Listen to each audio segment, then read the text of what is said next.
नमस्कार, आप देख रहे हैं ग्रैंड न्यूज नेटवर्क और मैं हूं आप सभी के साथ आयुषी। चलिए नजर डाल लेते हैं आज की सुर्खियों की ओर। इस हेडलाइंस के प्रायोजक है doctor CV Raman university, be the change.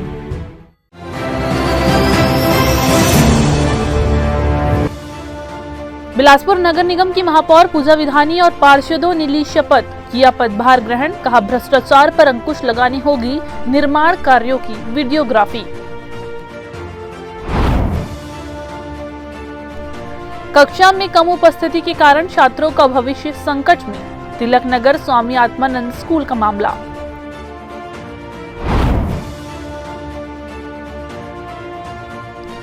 Tubewell से जमकर दोहन किया जा रहा है पानी, मनाही के बावजूद रबी की फसल लहलहाने को तैयार।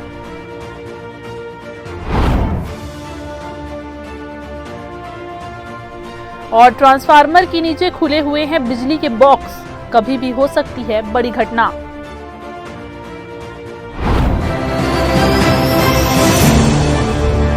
तो ये थी आज की सुर्खियां और अब खबरें विस्तार से।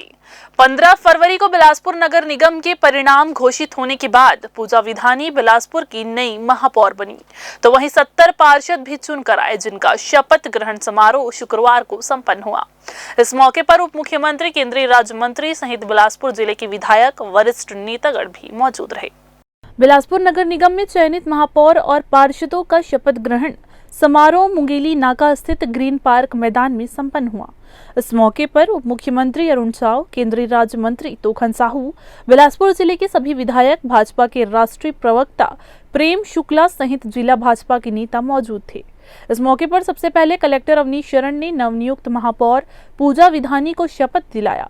हालांकि पहले शपथ में पूजा विधानी के द्वारा शब्दों को सही ढंग से उच्चारण नहीं करने के कारण उन्हें दोबारा शपथ दिलाई गई। नगर निगम बिलासपुर ईश्वर की शपथ लेती हूँ, सत्यनिष्ठा से प्रतिज्ञा करती हूँ कि मैं विधि द्वारा स्थापित भारत के संविधान के प्रति सच्ची श्रद्धा और निष्ठा रखूंगी तथा भारत की सांप्रदायिकता तथा अखंडता की अनुशासन बनाए रखूंगी तथा सांप्रदायिकता तथा अखंडता की अनुशासन बनाए रखूंगी तथा ईमान द्वारा स्थापित है भारत के संविधान के प्रति सच्ची श्रद्धा और निष्ठा रखूंगी तथा भारत की संप्रभुता तथा अखंडता को सक्षम बनाए रखूंगी तथा मैं ईमानदारी पूर्वक तथा निष्ठा पूर्वक अपने कर्तव्यों का निर्वहन करूंगी। धन्यवाद। इसके बाद सभी 70 पार्षदों को 10-10 की संख्या में शपथ दिलाई गई। शपथ ग्रहण के बाद केंद्रीय राज्य मंत्री तोखन साहू ने कहा कि अब अटल विश्वास पत्र पर तेजी से काम होगा और शहर के विकास को नई दिशा भारतीय जनता पार्टी देगी। जितनी भी योजनाएं हैं उसे पूर्ण किया जाएगा। सुंदर स्वच्छ बिलासपुर कैसा होता है, यह इस 5 साल में दिखने का उन्होंने वादा किया है। हम जो घोषणा पत्र अटल विश्वास पत्र जारी किया गया है, उस अटल विश्वास पत्र पर पहले दिन से काम करेंगे। विधानसभा चुनाव के बाद मोदी की गारंटी को पूरा किया गया, अब इन निगमों के चुनाव के बाद अटल विश्वास पत्र की एक एक बिंदु को पूरा करेंगे। आज शपथ लिए हैं, आज से ही हमारे महापौर और पार्षद अपने काम पर लगे। इस मौके पर बिलासपुर विधायक अमर अग्रवाल ने भी बिलासपुर महापौर और सभी नवनिर्वाचित पार्षदों को बधाई देते हुए कहा कि बिलासपुर को जो रफ्तार पिछले 5 सालों में धीमी हुई है, उसे अब गति देने की जरूरत है। जो बिलासपुर शहर उनके कार्यकाल में दिखता था, वही नजारा एक बार फिर से बिलासपुर में दिखेगा और जो वादे चुनाव में किए गए हैं वे सभी पूरे होंगे। विधायक धर्मजीत सिंह ने भी विकास का सभी को भरोसा दिलाया। महापौर और 70 पार्षदों का शपथ ग्रहण हुआ है। मैं उन लोगों को बहुत बहुत बधाई देता हूँ, शुभकामनाएं देता हूँ और मुझे विश्वास है कि इस देश के यशस्वी प्रधानमंत्री जी ने इस शहर को स्मार्ट शहर बनाया है। माननीय मुख्यमंत्री जी विष्णुदेव साय जी के नेतृत्व में और महापौर जी के साथ ये बिलासपुर शहर स्मार्ट शहर बनेगा और उसमें दलगत भावना से हट के हम पूरे शहर का विकास करेंगे, सबको साथ लेके चलने की कोशिश करेंगे, जिससे ये शहर स्मार्ट शहर के रूप में परिवर्तित हो। अरपा बेहतर करने के लिए कोई योजना है? क्योंकि देखिए, अरपा एक अलग विषय है और उसके बारे में व्यापक विधानसभा में चर्चा हुई है और उसके बारे में हम अलग से एक योजना बना के बारहमासी पानी रहे, सुंदर रहे, स्वच्छ रहे, इसके लिए हम प्रयास करें। बिलासपुर के लिए बहुत ही ऐतिहासिक दिन है जब जनता के जनादेश से श्रीमती पूजा विधानी और 70 पार्षद निर्वाचित होकर के अपने दायित्वों के निर्वहन के लिए शपथ ग्रहण किए हैं और आज सभी लोगों ने अपने दायित्व के प्रति शपथ ली है। हम उम्मीद करते हैं कि इन सब के नेतृत्व में बिलासपुर चहुमुखी विकास की ओर बढ़ेगा और बिलासपुर में तरक्की के नए युग की शुरुआत होगी। महापौर सहित सभी पार्षद अब अपने अपने क्षेत्र में विकास कार्य को लेकर गति देने की बात कह रहे हैं। सड़क, पानी, बिजली जैसी बुनियादी सुविधाओं को अब वार्डों में बेहतर किया जाएगा। पहला मेरा प्राथमिकता रहेगा जो विकास कार्य 5 साल से रुके हुए हैं, थमे हुए हैं, इस बिलासपुर को नगर निगम द्वारा जो होना था उन सारे कामों को आगे बढ़ाने का काम करूंगी। और पेयजल की समस्या है, जहां जहां जिन वार्डों में पेयजल की समस्या है उसको निराकरण करेंगे।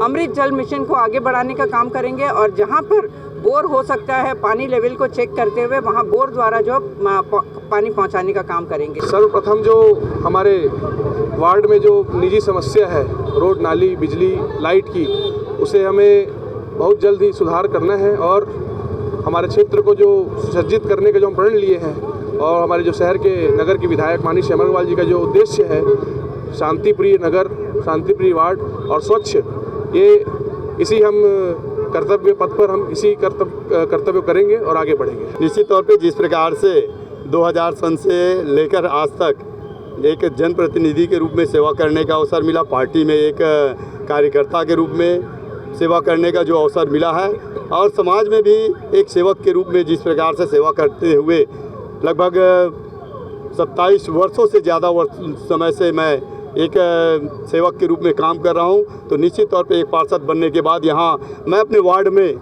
बहुत अच्छा विकास और अपने जनता के अनुरूप विकास, हमारे जो वरिष्ठ हमारे नेता, हमारे मार्गदर्शक हैं, उनके नेतृत्व में मैं काम करूंगा, ऐसा मुझे विश्वास है। जाहिर तौर पर मौजूदा समय में जिस तरह से जनता ने भाजपा को अपना समर्थन दिया है, इस पर अब बीजेपी को भी खरा उतरना होगा। बुनियादी सुविधाओं को जो बेहतर करना ही होगा, साथ ही साथ शासन की योजनाओं को भी हर हितग्राही तक पहुंचाने के लिए प्रयास करने होंगे। कैमरामैन राहुल ठाकुर के साथ आलोक अग्रवाल की रिपोर्ट। इधर बिलासपुर नगर निगम के महापौर के तौर पर शपथ लेने के बाद पूजा विधानी हमारे संवाददाता आलोक मित्तल से चर्चा की। इस दौरान उन्होंने बिलासपुर के विकास को लेकर तैयार की गई रूपरेखा पर विस्तार से जानकारी दी। किन किन मुद्दों पर और क्या कहा उन्होंने, आइए सुनते हैं। और इस वक्त हमारे साथ मौजूद है, क्या है बिलासपुर को लेकर उनकी रूपरेखा, क्या वो सोच रही है, कौन सा चाहते हैं। मैम, बधाई हो आपको, तो आपने शपथ ले ली है महापौर की। क्या प्राथमिकताएं हैं, क्या लगता है बिलासपुर में क्या आवश्यकता है जो अब आप शपथ लेने के बाद यहाँ पूरा करने जा रहे हैं? पहली बात तो मैं आज शपथ ले ली हूँ, अपने कार्यकर्ताओं को धन्यवाद देती हूँ, जो शीर्ष नेतृत्व को अपना धन्यवाद देती हूँ। जनता ने जिन्होंने बढ़ चढ़कर भारतीय जनता पार्टी के पक्ष में वोट किया है, उन सबको धन्यवाद देती हूँ। आज मैं शपथ ले ली हूँ और मेरा कर्तव्य आज से नगर निगम में औपचारिक बैठक अधिकारी कर्मचारियों के साथ होने के बाद पहला मेरा प्राथमिकता रहेगा जो विकास कार्य 5 साल से रुके हुए हैं, थमे हुए हैं, इस बिलासपुर को नगर निगम द्वारा जो होना था उन सारे कामों को आगे बढ़ाने का काम करूंगी। और पेयजल की समस्या है, जहां जहां जिन वार्डों में पेयजल की समस्या है उसको निराकरण करेंगे। अमृत जल मिशन को आगे बढ़ाने का काम करेंगे और जहां पर बोर हो सकता है पानी लेवल को चेक करते हुए वहां बोर द्वारा जो पानी पहुंचाने का काम करेंगे। गर्मी आ रही है, सबसे बड़ी समस्या यही होने वाली है बिलासपुर वासियों के लिए। किस तरह इसके लिए कुछ रूपरेखा बना ली है आपने? बिल्कुल, हमारा रोड मैप बन चुका है। हमारा अटल विकास पत्र पे भी हम एक बिंदु पे जो है विकास के बिंदु पे भी जो काम करेंगे। अरपा, इस पर सबसे ज़्यादा सवाल अभी उठ रहे हैं, काफ़ी नाराज़गी है, लगातार विधानसभा में प्रश्न उठ रहा है। बिलासपुर में क्या रूपरेखा है अरपा को बेहतर करने के लिए? देखिए, हमारे नेता माननीय धर्मलाल कौशिक जी ने विधानसभा में 2 दिन पहले इस मुद्दे को उठाए हैं। निश्चित रूप से अरपा का बहुत चिंता का विषय है। उस ओर हमारा जो है रोड मैप बन चुका है, हम प्लानिंग के साथ उसको भी, उस समस्या को भी निराकरण करेंगे। चुनाव में भ्रष्टाचार को लेकर आप लोग गए थे, अब किस तरह भ्रष्टाचार पर बहार हो? देखिए, भ्रष्टाचार मुक्त नगर निगम होगा। इस बार जो है मैं चुन के आ गई हूँ, भारतीय जनता पार्टी की प्रत्याशी के रूप में मैं महापौर के चुन के आई हूँ। भ्रष्टाचार मुक्त काम रहेगा और विकास जो भी होगा उसके क्वालिटी रहेगा और जो भी काम होगा वो बिल्कुल कैमरा के नीचे होगा। जो भी ठेकेदार काम करना चाहेंगे तो उनको कैमरा के नीचे, कैमरा के अंडर में काम करना, पूरा वीडियो होगा, वीडियोग्राफी होगा। ये महापौर जी थी जिनका कहना है भ्रष्टाचार पर प्रहार होगा और जो भी ठेकेदार काम करेंगे उन्हें कैमरे की निगरानी के आगे काम करना होगा। इसके अलावा क्योंकि आगे गर्मी है, बड़ी चुनौती है, इसको लेकर पूरी रूपरेखा, पूरा मॉडल तैयार कर लिया गया है भाजपा के द्वारा और अब इस पर काम शुरू होगा। कैमरामैन राहुल ठाकुर के साथ आलोक अग्रवाल, ग्रैंड न्यूज, बिलासपुर। बिलासपुर नगर निगम में महापौर पद की शपथ लेने के बाद पूजा विधानी ने नगर निगम की विकास भवन पहुंचकर विधिवत पदभार ग्रहण किया। इस मौके पर उनके साथ पूर्व सभापति अशोक विधानी, भाजपा के नेता और कार्यकर्तागण मौजूद रहे। महापौर ने महापौर कक्ष में प्रवेश करने से पहले गंगा जल छिड़ककर कक्ष का शुद्धिकरण किया, जिसके बाद उन्होंने पदभार ग्रहण करते हुए शहर विकास को लेकर अपनी बातें रखी। इस दौरान उन्हें शुभकामनाएं देने शहर भर से लोग पहुंचते रहे। पदभार ग्रहण करने के बाद उन्होंने नगर निगम के अधिकारियों, कर्मचारियों के साथ एक बैठक भी आयोजित की, जहां उन्होंने सभी का परिचय प्राप्त करने के पश्चात नगर निगम में विकास कार्य में तेजी लाने के निर्देश अधिकारी कर्मचारियों को दिए। 1 फरवरी को केंद्र सरकार ने देश का वार्षिक बजट प्रस्तुत किया है, जिसके बाद अब केंद्र के मंत्री के साथ ही राष्ट्रीय भाजपा के नेता भी राज्यों में जाकर प्रेस वार्ता के माध्यम से केंद्र सरकार के बजट में जनता को दिए गए सौगातों की जानकारी उन तक पहुंचा रहे हैं। इसी कड़ी में शुक्रवार को बिलासपुर के करबाला रोड स्थित जिला भाजपा कार्यालय में भाजपा के राष्ट्रीय प्रवक्ता प्रेम शुक्ला ने पत्रकारों से चर्चा की। उन्होंने बताया कि सरकार का फोकस किसान, युवा, महिला और विकसित भारत की परिकल्पना को साकार करने का है। छत्तीसगढ़ के जीएसटी बजट में लगातार वृद्धि हो रही है और केंद्र सरकार भी छत्तीसगढ़ के विकास को लेकर राशि उपलब्ध करा रही है, जिससे छत्तीसगढ़ का चौगुना विकास होगा। उन्होंने कहा कि रेलवे, सड़क, प्रधानमंत्री आवास सहित ऐसी कई योजनाएं हैं जिसे पूर्ण करने में राशि की कोई कमी नहीं होगी। इसके अलावा रोजगार और मध्यम वर्ग को ध्यान में रखते हुए इस बार का बजट केंद्रित किया गया था। टैक्स स्लैब में जिस तरह से मध्यम वर्ग को छूट मिली है, निश्चित तौर पर मध्यम वर्ग भी अब सक्षम होगा। पिछले 10 वर्षों में प्रधानमंत्री नरेंद्र मोदी ने भारत की नई दिशा तय की है और सभी वर्गों को सुविधा प्रदान कर उन्हें सशक्त बनाने की कोशिश की है। किस तरह से छत्तीसगढ़ को विकास की दौड़ में आदरणीय नरेंद्र मोदी जी की सरकार में बजट के माध्यम से लाभान्वित किया गया है, इस संदर्भ में थी। जिस तरह से 10 वर्ष जो 2004 से 2014 में जब डॉक्टर मनमोहन सिंह की सरकार थी, तब टैक्स के शेयर के रूप में केंद्र की सरकार ने छत्तीसगढ़ को 47,000 करोड़ रुपयों की राशि आवंटित की थी। पिछले 10 वर्षों में मोदी जी की सरकार में उसमें 380% की वृद्धि हुई है और 2,26,000 करोड़ रुपए टैक्स शेयर के रूप में छत्तीसगढ़ को प्राप्त हुए हैं। इसी तरह से ग्रांट के रूप में 2004 से 14 के बीच में छत्तीसगढ़ की सरकार को 30,700 करोड़ रुपए डॉक्टर मनमोहन सिंह की सरकार के समय प्राप्त हुए थे, जिसमें 273% की वृद्धि आदरणीय नरेंद्र मोदी जी की सरकार के कार्यकाल में हुआ और 1,15,000 करोड़ रुपए ग्रांट के रूप में मिले। तो किस तरह से छत्तीसगढ़ की जनता के कल्याणार्थ केंद्र की सरकार ने संकल्प लेकर काम किया है, यह जानकारी साझा करने के उद्देश्य से पत्रकार वार्ता थी। फिलहाल वक्त हो चला है छोटा सा ब्रेक लेने का। ब्रेक के बाद जारी रहेंगी खबरें। आप बने रहिए ग्रैंड न्यूज के साथ।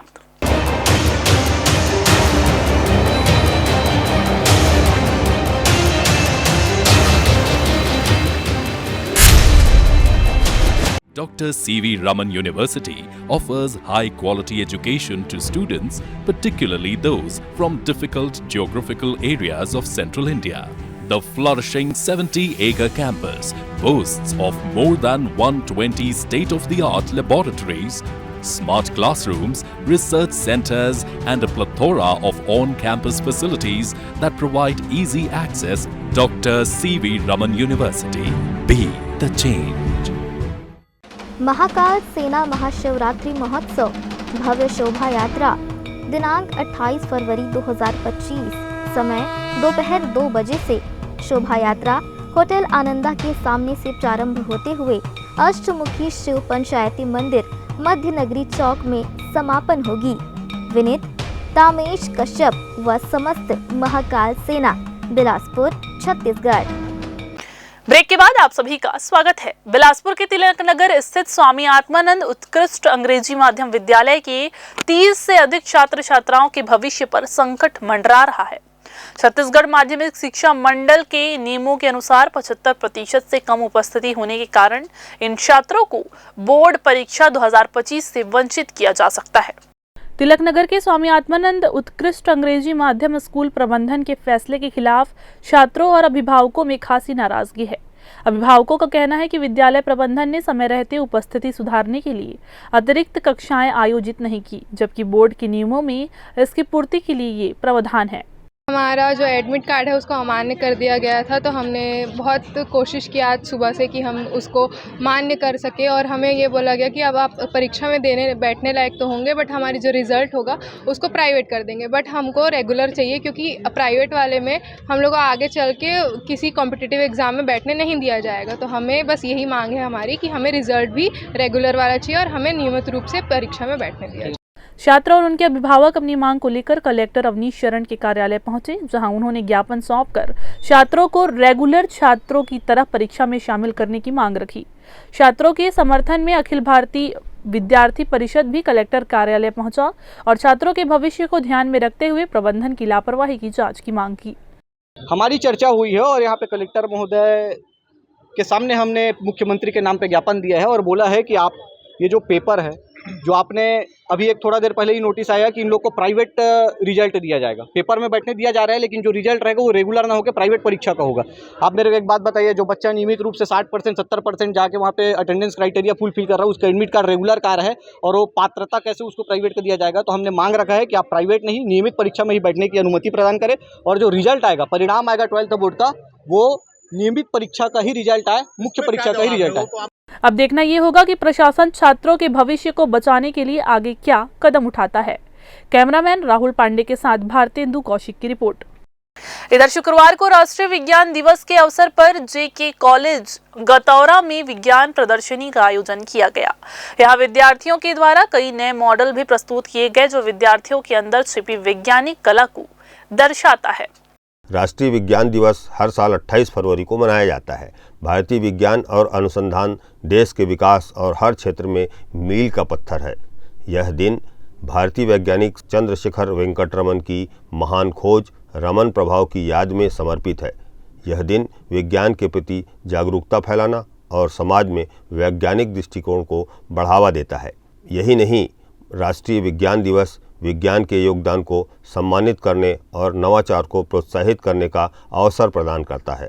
लिहाजा शुक्रवार को राष्ट्रीय विज्ञान दिवस के अवसर पर जेके ग्रुप ऑफ इंस्टीट्यूशन में विज्ञान दिवस का आयोजन किया गया, जिसमें empowering Indian youth for global leadership in science and innovation for विकसित भारत की थीम रखा गया। इस आयोजन में जेके ग्रुप के nursing, pharmacy, engineering, polytechnic, arts and science, B Ed एवं डीएड के छात्रों ने अपने बनाए हुए मॉडल और पोस्ट प्रस्तुत किए। इस अवसर पर छात्रों ने अपने वैज्ञानिक ज्ञान और रचनात्मकता का प्रदर्शन किया। कार्यक्रम में छात्रों ने रोबोट, सौर ऊर्जा से चलने वाले वाहन और जल शुद्धिकरण प्रणाली जैसे कार्यशील मॉडल प्रस्तुत किए। इसके अलावा छात्रों ने जलवायु परिवर्तन, नवीनीकरण ऊर्जा और चिकित्सा प्रगति जैसे विभिन्न वैज्ञानिक विषयों पर पोस्टर भी प्रस्तुत किए।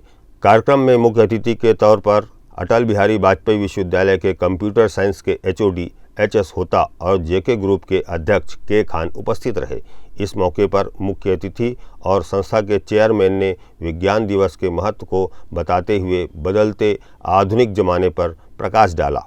भारत का जो आधुनिक विज्ञान है, उस विज्ञान का एक समृद्धशाली इतिहास रहा है। भारतीय ज्ञान परंपरा जो है, उस परंपरागत ज्ञान में भी विज्ञान निहित है। और आज का जो विज्ञान है, जिसे हम आधुनिक विज्ञान कहते हैं, वह हमारे परंपरागत जो ज्ञान परंपरा है उसका एक आधार स्तंभ है। और निश्चित रूप से विज्ञान के क्षेत्र में भारत काफ़ी प्रगति कर रहा है। आज हम रॉकेट लॉन्च करने की बात कर रहे हैं और यह विज्ञान एक अलग ही दौर में पहुंच चुका है जहां पर हम आर्टिफिशियल इंटेलिजेंस की हम बात कर रहे हैं और ये दौर है विज्ञान के एक अलग स्वरूप का जो आर्टिफिशियल इंटेलिजेंस के रूप में हम सबके बीच मौजूद है और यह आर्टिफिशियल इंटेलिजेंस बहुत ही प्रभावी भूमिका बहुत सारे क्षेत्रों में निर्वहन कर रहा है। हमारे बच्चों में, क्योंकि हम जो भी एजुकेशन चलाते हैं वो विज्ञान से ही रिलेटेड है, अतः विद्यार्थियों में एक नया जोश, नई उमंग, विज्ञान की ओर वो आकर्षित हों। विज्ञान इस प्रकृति में सब कुछ छिपा है और वो भी एक रमन जैसे, आइंस्टीन जैसे, न्यूटन जैसे वैज्ञानिक बने, काबिल विद्वान बने। इन सबको ध्यान में रखते हुए बिलासपुर में आप लोग मीडिया वाले हो देखा भी होगा कि जितनी शिद्दत और लगन के साथ, चाहत के साथ हमारे इंस्टीट्यूट के विद्यार्थी और फैकल्टी और हम नेशनल साइंस डे सेलिब्रेट करते हैं। दूसरे कॉलेजों में जो कि वो भी विज्ञान से रिलेटेड कॉलेज हैं, वहाँ सेलिब्रेट नहीं किया जाता है उस जोशो खरोश और उमंग के साथ जो हम लोग करते हैं। सैकड़ों बच्चों ने अलग अलग अपनी काबिलियत दर्शाते हुए मॉडल बनाए हैं। कार्यक्रम में संस्था के विद्यार्थियों के द्वारा बनाए गए मॉडल के संबंध में उन्होंने अपनी प्रस्तुति दी। उन्होंने मॉडल के माध्यम से कई नए आविष्कार को दर्शाने की कोशिश की। हमारे मॉडल का जो टॉपिक है वो है house lifting by the help of hydraulic jack method. क्या खासियत है सर, हम लोग का ये है, इसमें जो मोटो है वो ये है कि अगर हम लोग का जो भी बिल्डिंग है, जो भी स्ट्रक्चर है, अगर उसका फाउंडेशन वीक हो गया है या हम लोग को उसको न्यू फाउंडेशन प्रोवाइड करना है, फाउंडेशन को स्ट्रेंथन देना है, तो हम लोग इस मेथड का यूज़ करके उसको अपलिफ्ट कर सकते हैं with the help of hydraulic jack. Uplift करके फिर न्यू फाउंडेशन तैयार करके फिर हम लोग उसको वापस उसके प्लेस पे कर सकते हैं। आइदर अगर हम लोग का रोड का लेवल अगर अब ज़्यादा है, हम लोग ने एक फायर रिपोर्टिंग सिस्टम बनाया है। वो फायर रिपोर्टिंग सिस्टम एक काम करता है, जो यूज़र है, जो डिवाइस से कनेक्टेड है, उसको भी मैसेज भेजेगा, साथ ही साथ वहाँ पे जो प्रेजेंट हैं उन लोगों को भी पता चलेगा कि आग लगी है। ठीक है, इसमें हम लोग ने आर्डिनो का यूज़ किया है, फ्लेम सेंसर का यूज़ किया है, सप्लायर किट का यूज़ किया है और ब्लूटूथ मॉडेम का यूज़ किया है। सर, शैक्षणिक संस्थाओं में इस तरह के आयोजन निश्चित तौर पर विद्यार्थियों को उनके अंदर छिपी वैज्ञानिक कला को बाहर लाने का अवसर देते हैं। विद्यार्थियों के द्वारा बनाए गए मॉडल और पोस्टर कहीं न कहीं आने वाले समय में नए आविष्कार को आगे लाने में मदद करेंगे।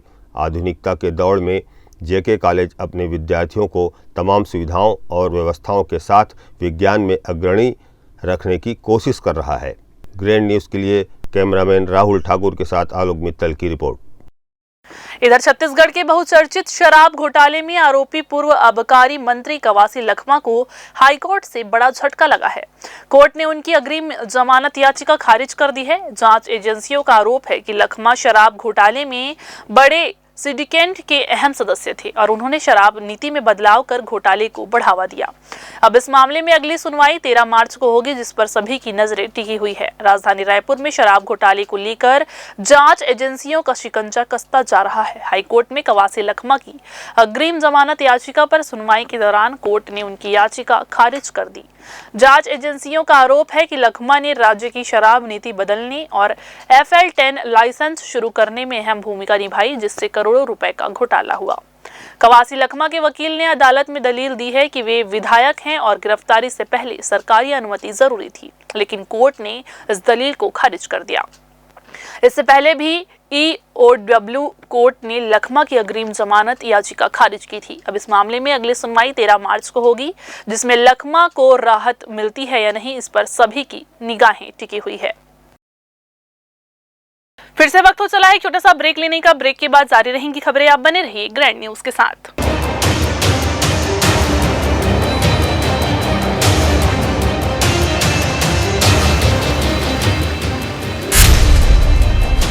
Dr. C.V. Raman University offers high-quality education to students, particularly those from difficult geographical areas of Central India.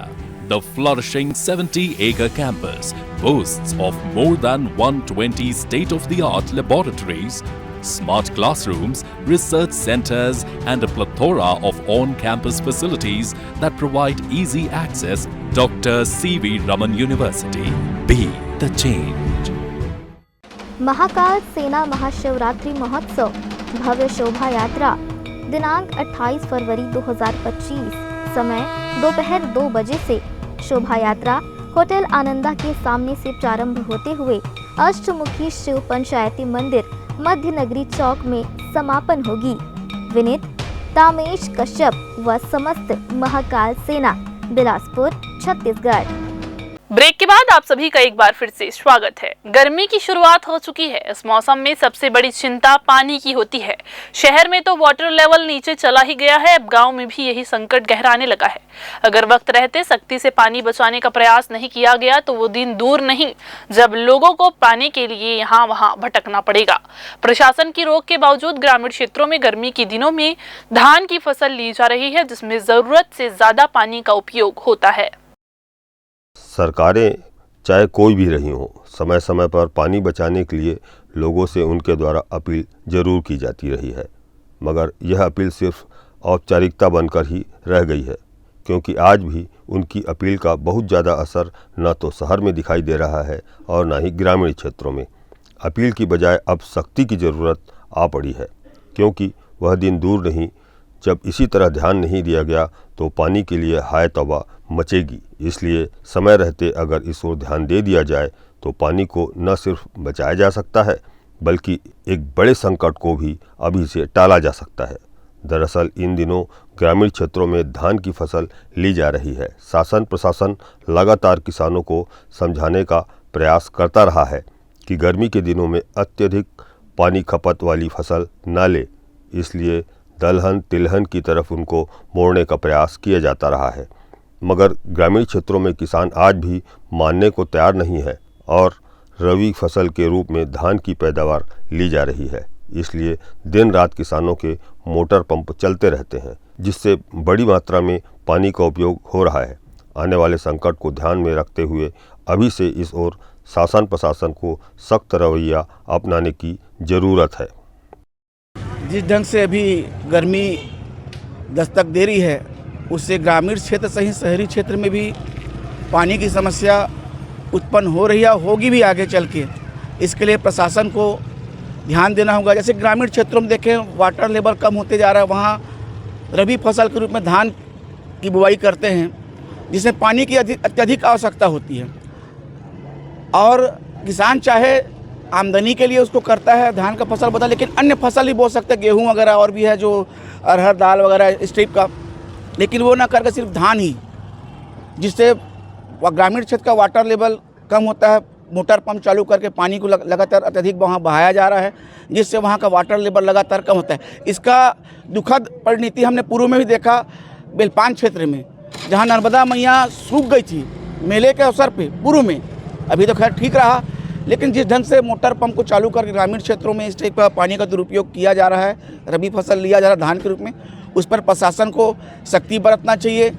क्योंकि बहुत सारे जिलों में ऐसा आया है, जिलाधीश जिसे हम कलेक्टर कहते हैं, उनके द्वारा धान के फसल को बोने के न बोकर अन्य फसल बोने कह के किसानों को प्रेरित किया जाता रहा है। शासन की ये नीति भी रही है, लेकिन वर्तमान में देखें वही ढर्रा चल रहा है।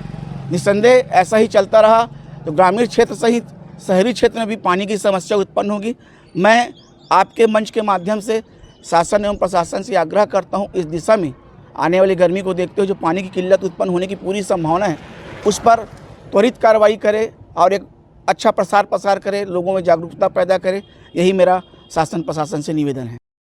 न सिर्फ तखतपुर बल्कि हर तरफ यही हाल है। ये तस्वीर तखतपुर से लगे हुए गांव की है, जहां रबी फसल के रूप में धान की खेती की जा रही है। यहां 24 घंटे मोटर पंप चालू करके खेतों में सिंचाई की जा रही है। कई जिलों के कलेक्टरों ने आदेश भी जारी किया है कि किसान गर्मियों में रबी फसल में धान की जगह दलहन तिलहन की खेती करें, जिससे धान के अलावा और भी अनाज को बढ़ावा मिल सके और पानी की भी बचत होगी।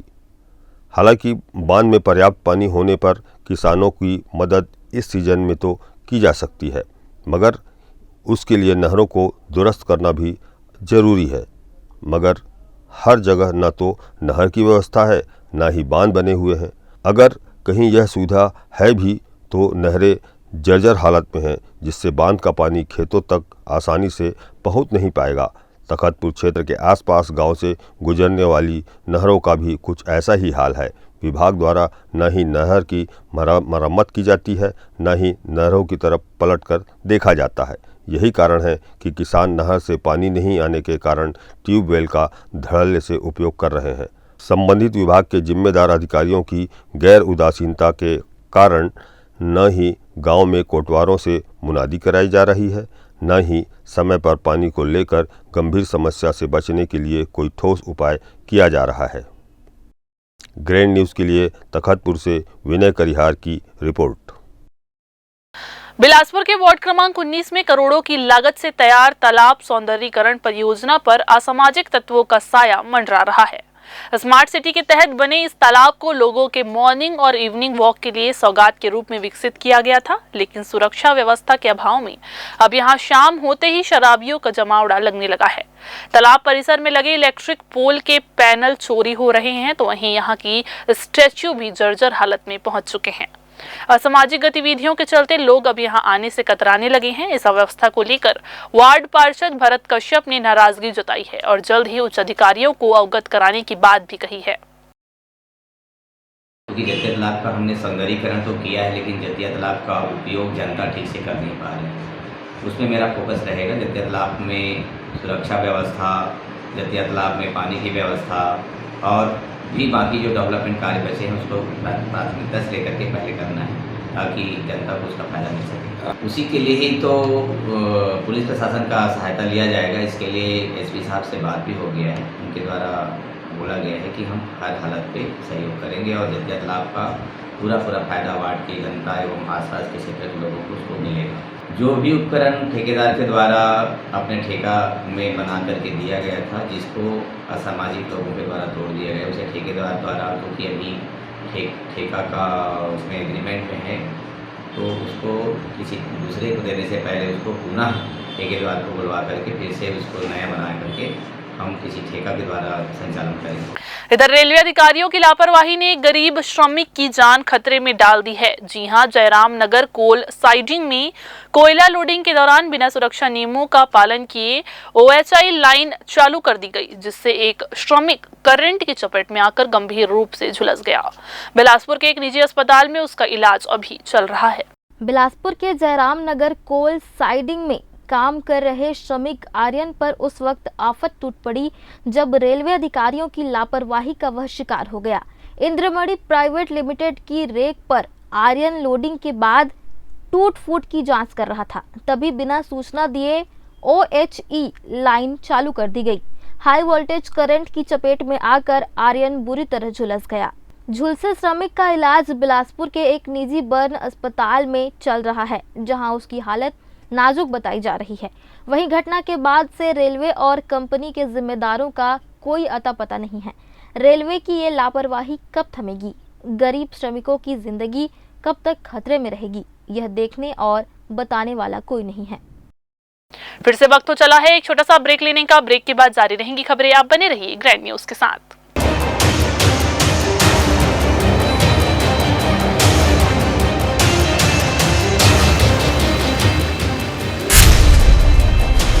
Dr. C.V. Raman University offers high-quality education to students, particularly those from difficult geographical areas of Central India. The flourishing 70-acre campus boasts of more than 120 state-of-the-art laboratories, smart classrooms, research centers, and a plethora of on-campus facilities that provide easy access. Dr. C.V. Raman University. Be the change.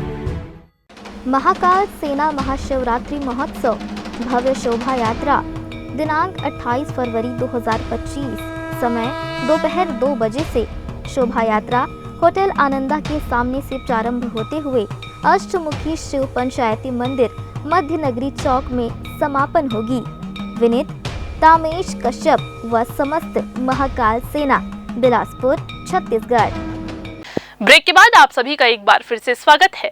Bilaspur में बिजली विभाग की लापरवाही बड़े हादसों को दावत दे रही है। शहर के कई इलाकों में लगे ट्रांसफार्मर के बॉक्स खुले हुए हैं, जिससे न सिर्फ इंसान बल्कि बेजुबान जानवरों की भी जिंदगी खतरे में है। सवाल ये है कि क्या बिजली विभाग किसी बड़ी अनहोनी का इंतजार कर रहा है? शहर के अलग अलग इलाकों में खुले ट्रांसफार्मर बिजली विभाग की लापरवाही की कहानी बयां कर रहे हैं। इन ट्रांसफार्मरों के आसपास कोई सुरक्षा घेरा नहीं है, जिससे कभी भी बड़ा हादसा हो सकता है। बीते कुछ समय में कई बेजुबान जानवर इसकी चपेट में आ चुके हैं, लेकिन इसके बावजूद बिजली विभाग अब भी आंखें मूंदे बैठा है। स्थानीय लोगों ने समय समय पर बिजली विभाग से इन खुले बॉक्स को जल्द से जल्द ढकने की मांग की है। मरम्मत के लिए आने वाले कर्मचारी भी इस स्थिति को रोज देखते हैं, मगर उनकी भी इच्छा खुले ट्रांसफार्मर बॉक्स को ढकने की नहीं होती। लोगों का कहना है कि अगर समय रहते इन खतरनाक बॉक्स को सुरक्षित नहीं किया गया तो कोई भी बड़ी अनहोनी हो सकती है। अब देखना यह है कि बिजली विभाग कब तक इन लापरवाही को नज़रअंदाज करता है या फिर किसी बड़ी घटना के बाद ही जागेगा। ग्रैंड न्यूज़ के लिए कैमरामैन राहुल पांडे के साथ भारतेंदु कौशिक की रिपोर्ट। बिलासपुर रेलवे स्टेशन में जारी मॉडिफिकेशन कार्य यात्रियों के लिए परेशानियों का सबब बनता जा रहा है। गेट नंबर 1 पर टिकट काउंटर की मौजूदगी की जानकारी अधिकांश यात्रियों को नहीं है, जिससे उन्हें स्टेशन के अंदर भटकना पड़ रहा है। वहीं पार्किंग स्टेशन के सामने सड़क की दूसरी ओर होने के कारण यात्रियों को भारी सामान के साथ पैदल लंबा रास्ता तय करना पड़ रहा है। स्थानीय लोगों ने भी रेलवे प्रबंधन से सुरक्षा और अन्य सुविधाओं को लेकर अपनी आपत्ति जताई है और जल्द से जल्द व्यवस्था सुधारने की मांग की है।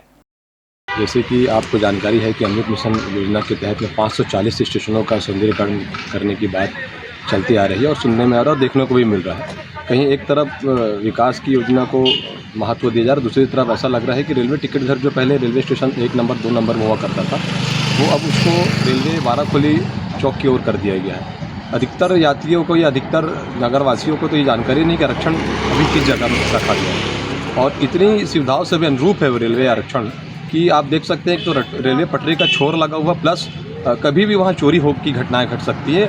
लाखों करोड़ों का टर्नओवर वहाँ से रेलवे को प्राप्त होता है। रेलवे का कोई आरपीएफ बल वहाँ मौजूद नहीं है। ऐसे में रेलवे अधिकारियों की इतनी जल्दबाजी में आरक्षण घोषित कर देना कहीं ना कहीं मुझे लगता है कि रेलवे का एक अधिकारियों की मिलीजुली साजिश के तहत में काम कराया जा रहा है, क्योंकि रेलवे को जो चीज़ें करनी थी वो कर नहीं पा रही है। रेलवे के पास पर्याप्त मात्रा में ज़मीनें हैं, जगह है और भी आरक्षण का केबिन खुलना था या देना था, मगर ये मुझे ऐसा लगता है कि कुल मिलाकर रेलवे अधिकारियों की साजिश के तहत में काम किया गया। सबसे बड़ी चीज़ ये है कि जो वहाँ चाहे वो आप वहाँ ये देख लीजिए कि रेलवे टिकट घर अगर आप जाएंगे तो सबसे बड़ी चीज़ें ये है कि वहाँ सीसीटीवी कैमरा नहीं है, आरपीएफ बल की मौजूदगी जो होनी थी वो नहीं है।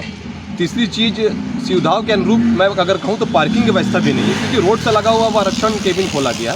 तो बहुत सारी चीज़ें वहाँ ये दर्शाती है कि कहीं ना कहीं घटना घटित हो सकता है। आरक्षण की अगर जगह आपके पास पर्याप्त मात्रा में आसपास है या बिल्डिंगें हैं, वहाँ खोलें और जागरूक करें, जागरूकता अभियान चलाएं, क्योंकि लगभग अमृत मिशन योजना का मुझे ऐसा लगता है कारोबार 4-5 साल चलना है। तो अधिकारियों को से निवेदन है कि कम से कम नगरवासियों को ये चीज़ें उपलब्ध करवाएं। जिला सुकमा में एसपी किरण चौहान और वरिष्ठ अधिकारियों के निर्देशन में छत्तीसगढ़ शासन की छत्तीसगढ़ नक्सलवाद उन्मूलन एवं पुनर्वास विभागों नीति एवं सुकमा पुलिस द्वारा चलाए जा रहे नियद निल्लानार योजना से प्रभावित होकर नक्सली संगठन में सक्रिय 2 महिला सहित 7 नक्सलियों के द्वारा आत्मसमर्पण कर दिया गया है। पुलिस अधीक्षक किरण चौहान ने बताया कि अति संवेदनशील अंदरूनी क्षेत्रों में लगातार कैंप स्थापित होने, पुलिस के बढ़ते प्रभाव के कारण नक्सलियों ने ये निर्णय लिया है। साथ ही साथ नक्सलियों के अमानवीय आधारहीन विचारधारा, उनके शोषण अत्याचार के अलावा बाहरी नक्सलियों के द्वारा भेदभाव करने तथा स्थानीय आदिवासियों पर होने वाले हिंसा से तंग आकर बिना हथियार के पुलिस अधीक्षक कार्यालय जिला सुकमा में आत्मसमर्पण किया गया है। सभी आत्मसमर्पित नक्सलियों को छत्तीसगढ़ नक्सलवाद उन्मूलन एवं पुनर्वास नीति के तहत सहायता राशि 25-25 हजार रुपए के मान से प्रत्येक को प्रोत्साहन राशि व कपड़े प्रदान किए गए। इसके साथ ही अन्य सुविधाएं भी इन्हें प्रदान कराई जाएंगी। पुलिस अधीक्षक के मुताबिक ये सभी कई बड़े मामलों में शामिल रहे हैं और इन पर करीब 32 लाख रुपए का इनाम रखा गया था। इस मौके पर हरविंदर सिंह, कमांडेंट 241 वाहिनी सीआरपीएफ सुरेश कुमार पायल द्वितीय कमान अधिकारी, डीआईजी ऑफिस सुकमा अमित प्रकाश द्वितीय कमान अधिकारी, 131 वाहिनी सीआरपीएफ अभिषेक वर्मा अतिरिक्त पुलिस अधीक्षक जिला सुकमा, मनीष रात्रे उप पुलिस अधीक्षक नक्सल ऑपरेशन सुकमा एवं उप निरीक्षक रवि कुमार रतवाया 241 वाहिनी सीआरपीएफ की मौजूदगी में नक्सलियों ने फिर से वापस अपनी जिंदगी जीने का फैसला लिया है। प्रेरित होकर 7 नक्सलियों ने आत्मसमर्पण किया है। इनमें जो 7 नक्सली जो है इसमें बटालियन नंबर 1 जो हिडमा की बटालियन हम जिसको मानते हैं, उनके कैडर जो है उन लोगों ने भी सरेंडर किया है। उसके अलावा प्लाटून नंबर 10 और अन्य जो नक्सली है जगरुंडा एरिया कमेटी के, उन्होंने आज आत्मसमर्पण किया है। बताने के लिए मैं बताना चाहूँगा कि जो सरेंडर किए हैं वो जो बड़े बड़े कैडर है उनके गार्ड कमांडर वगैरह जैसे रहे हैं। जैसे हिमला हिडमा है वो माडवी हिडमा का जो बटालियन नंबर 1 का जो इंचार्ज है उसका गार्ड कमांडर रहा है। उसकी पत्नी रवा मुके उसने भी सरेंडर किया है। बारसे सना पिता बूटी ये जो बटालियन नंबर 1 का राजनीति इंचार्ज सनदादा का जो गार्ड था उसने आज सरेंडर किया है। उसका लालू जो है ये प्लाटून नंबर 10 का पार्टी सदस्य और ZCM वेंकटेश उसका गार्ड सदस्य है। उसके अलावा महिला माडवी कोसी मड़कम हुंगा इन लोगों ने आज आत्मसमर्पण किया है। ये जो सरेंडर नक्सली है ये जिले में जो बड़ी बड़ी घटनाएं घटित हुई थी जैसे मिनपा 2020 टेकलगुडम 2021 की जैसे अम्बुश में शामिल हुए थे। शासन की जो नियत निलंबन योजना है और अन्य सुरक्षा कैंप और उससे जो विकसित कार्य जिले में हो रहे हैं उसे प्रभावित होकर नक्सलियों की जो खोखली विचारधारा है उसको त्याग कर आज 7 नक्सलियों ने जिन पे 32 लाख का इनाम है उन्होंने आज आत्मसमर्पण हमारे समक्ष किया है। फिर से वक्त हो चला है एक छोटा सा ब्रेक लेने का। ब्रेक के बाद जारी रहेंगी खबरें, आप बने रहिए ग्रैंड न्यूज के साथ।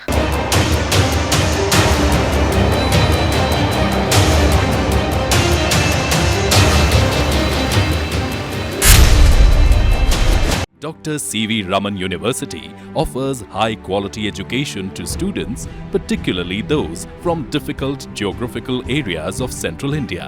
The flourishing 70-acre campus boasts of more than 120 state-of-the-art laboratories, smart classrooms, research centers, and a plethora of on-campus facilities that provide easy access. Dr. C.V. Raman University. Be the change. Mahakal सेना महाशिवरात्रि महोत्सव भव्य शोभा यात्रा दिनांक 28 फरवरी 2025 समय दोपहर 2 बजे से शोभा यात्रा hotel Ananda के सामने से प्रारंभ होते हुए अष्टमुखी शिव पंचायती मंदिर मध्य नगरी चौक में समापन होगी। विनीत तामेश कश्यप व समस्त महाकाल सेना, बिलासपुर, छत्तीसगढ़। ब्रेक के बाद आप सभी का एक बार फिर से स्वागत है। मस्तूरी के देवगांव में अंधविश्वास के चलते युवक की मौत का सनसनीखेज मामला सामने आया है। मृतक सरोज खांडेकर 2 दिन से लगातार शराब का सेवन कर रहा था। नशे की हालत में वह गिर गया जिससे उसके सिर पर चोट आई है। जी हां, आपको बता दें कि परिजनों ने उसकी बिगड़ती हालत को भूत प्रेत का साया मानकर उसके साथ बेरहमी से मारपीट की।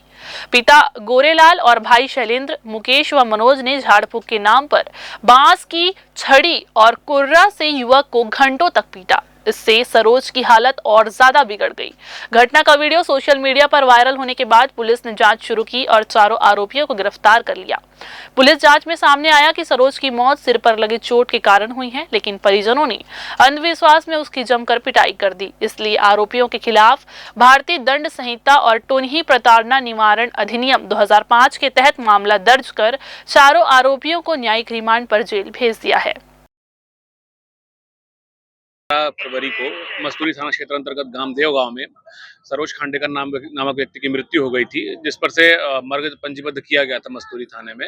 और मर्ग पंजीबद्ध के दौरान जांच किया गया। जांच में यह पाया गया कि दिनांक 12 तारीख को मृतक और उसके भाई और उसके पिता के द्वारा जो है शराब का सेवन किया गया था और चिकन पार्टी की गई थी। उसके उपरांत जो मृतक जो है बहुत शराब के बहुत नशे में था, जिसको उनके घर वालों द्वारा यह माना गया कि इसको भूत प्रेत जादू टोना की आशंका की और उसे झाड़ फूक इत्यादि करने लग गए। इसी दौरान उसकी मृत्यु भी हो गई। जो घटना में जो वीडियो बनाया गया था उसके अनुसार प्रकरण में मामले में 296 अश्लील गाली गलौज करना एवं टोनी प्रताड़ना अधिनियम के तहत मामला पंजीबद्ध करते हुए उनके तीनों भाइयों एवं पिता को जो है न्यायिक रिमांड पर भेजा गया है। वर्तमान में अभी मर्ग जांच जारी है। पीएम रिपोर्ट अप्राप्त है। पीएम रिपोर्ट प्राप्त होने उपरांत अग्रिम कार्रवाई की जाएगी। इधर बिलासपुर जिले में पचपेड़ी थाना क्षेत्र के ग्राम अमलडीहा और उदयबंद के बीच शिवनाथ नदी में अनिकट निर्माण के दौरान दर्दनाक हादसा हो गया। जी हां, आपको बता दें, गुरुवार शाम करीब 5 बजे मिट्टी पटाई का काम चल रहा था। तभी निर्माण कार्य में लगे मिट्टी से भरे हाईवा क्रमांक CG15DU2220 को पीछे करते वक्त साइड दिखा रहे सुपरवाइजर शैलेंद्र चौरसिया महाराजगंज उत्तर प्रदेश निवासी को अपनी चपेट में ले लिया। जी हां, आपको बता दें, हादसे में शैलेंद्र की मौके पर ही मौत हो गई। घटना के बाद हाईवा चालक वाहन को मौके पर छोड़कर फरार हो गया। आसपास के मजदूरों ने तत्काल इसकी सूचना पुलिस को दी। मौके पर पहुंची पचपेड़ी पुलिस ने शव को पीएम के लिए भेज दिया है और फरार चालक की तलाश शुरू कर दी है। पुलिस मामला दर्ज कर आगे की जांच में जुट चुकी है। बिलासपुर के सिविल लाइन थाना क्षेत्र में ऑनलाइन ठगी का मामला सामने आया है। स्टॉक मार्केट में निवेश कर लाखों का मुनाफा दिलाने का लालच देकर 11,91,000 रुपए की धोखाधड़ी की गई है। तस्लीम अली नामक व्यक्ति को हेलियोज कैपिटल एसेट मैनेजमेंट के नाम से आए कॉल में महिला ने खुद को अंकिता बताकर स्टॉक मार्केट में बड़ा मुनाफा दिलाने का दावा किया। प्रलोभन में आकर तस्लीम ने बताए गए ऐप में शामिल होकर 11 किस्तों में करीब 12 लाख रुपए निवेश कर दिए। जब रकम वापसी की मांग की गई तो बार बार बहाने बनाकर उसे गुमराह किया गया और अधिक पैसे जमा करने का दबाव बनाया गया। ठगी का एहसास होने पर पीड़ित ने सिविल लाइन थाने में आकर शिकायत दर्ज कराई, जिसके बाद पुलिस ने मामला दर्ज करके जांच शुरू कर दी है। प्रार्थी तस्लीम है जो स्टॉक मार्केट में इन्वेस्टमेंट करने के पर से एक कंपनी है जो इलियस असिस्ट कैपिटल मैनेजमेंट एक कंपनी है, उसमें उन्होंने पुनीत पुजारा नामक व्यक्ति से संपर्क होने बताया था, जो मोबाइल फ़ोन से ही केवल संपर्क किया था, वो कभी कंपनी नहीं गया था। और उसी की बातों में आकर कि आप इन्वेस्टमेंट करो करके, तब इन्होंने वो उनके द्वारा अकाउंट नंबर अलग अलग भी दिया जाता था, जो अलग अलग किस्तों में करीबन 11,92,000 रुपये वो जमा किया। जब वो उनको उस टाइम जो दिया गया था, इस टाइम में आपका पैसा रिफंड होगा, कुछ आपको लाभ भी मिलेगा, तो जब पता करने उस कंपनी में गया तो बताया गया कि वह पुनीत पुजारा नाम का व्यक्ति नहीं है और जो अकाउंट नंबर है वो भी फर्जी है। और इस तरह से वो ठगी का शिकार हुआ है, जिसमें धारा 420 IPC के तहत प्रकरण पंजीबद्ध किया गया। तो ये थी आज की बुलेटिन की तमाम खबरें। अगली बुलेटिन में फिर होगी आपसे मुलाकात। तब तक के लिए पूरी टीम के साथ मुझे दीजिए इजाजत। नमस्कार।